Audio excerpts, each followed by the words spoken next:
Welcome back to Recorder Works. So as usual, I'm going to play you something on the recorder and using a loop station.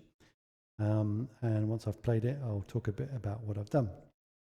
So let's dive in.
Okay, so this is an Indian, oh, let me turn this up. I always forget to do that for my voice. So this isn't Indian classical music, but it's very much inspired by it, okay? So a couple of things about it. This scale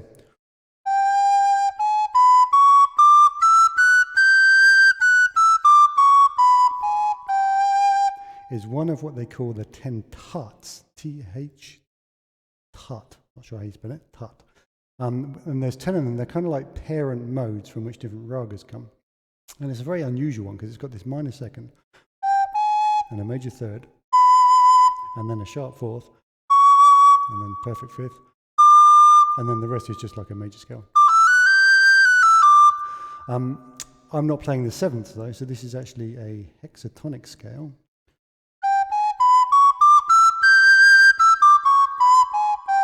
I don't know if it exists in Indian music. It's a little bit similar to a rag called rag marwa, but rag marwa's got its own whole thing going on with no fifth in it and certain phrases that you use. So it's basically just like taking the idea of the parent mode or the Thaat, which I think is called Thaat Urvi, if I remember correctly, and just kind of using it as a kind of basis of some improvisation. And it's been a bit of a thing for me. I got really into Indian music when I was in my 20s, I think. And I went to India and I studied a bit. I learned a bit of tabla as well, but particularly the flute, the bansuri. Bansuri is the sideways bamboo flute that they play in India. And I got into all these scales, and then I was also really into Irish music, Celtic music. And I had this great idea. It's like, let's kind of fuse the two. So kind of this world fusion thing idea that I had. And I never really managed to take it anywhere, partly I think because the instruments I played were quite obscure. So, I mean, I've played various types of flute. I was playing the silver flute at the time, but, you know, I wasn't playing like the traditional instrument for any particular genre. So with Irish music, you tend to want to play a wooden flute. And with Indian music, you play a bamboo one, but I was playing a silver one. And all these, you know, what I was trying to do never quite fit in with any existing tradition. And I thought it would be really good fun to actually kind of create a new tradition, or at least do this kind of fusion thing. And unfortunately for me, I never really found people that were kind of as excited about it as I was, kind of taking different components of world music traditions, you know, some of these weird scales and a lot of work with odd time signatures and stuff like that.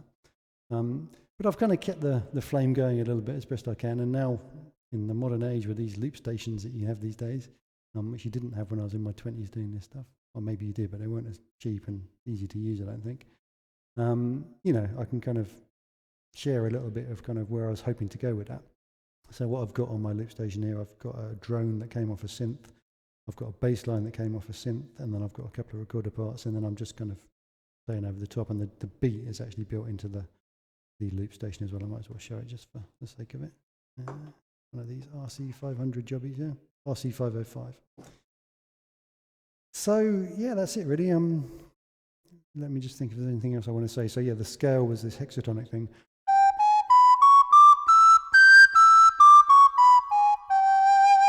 I've kind of been noodling with for a couple of days.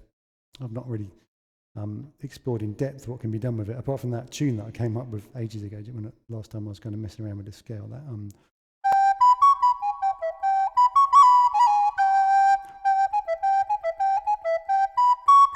you can see it's got that slightly, I don't know, edgy vibe. It's different to a lot of music that we hear, but I love it. And one of the things I love about Indian music and world music in general, but particularly Indian music, is good at this, is for exploring kind of emotional aspects of our emotional being, which are not necessarily addressed by some of the more common scales.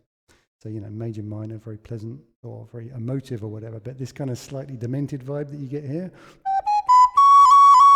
you know, life can be kind of crazy sometimes. So these scales kind of, for me, they kind of speak to that aspect of reality. So that's pretty much it, I think. So yeah, if you like this kind of stuff, please like and subscribe, and I'll see you in the next video.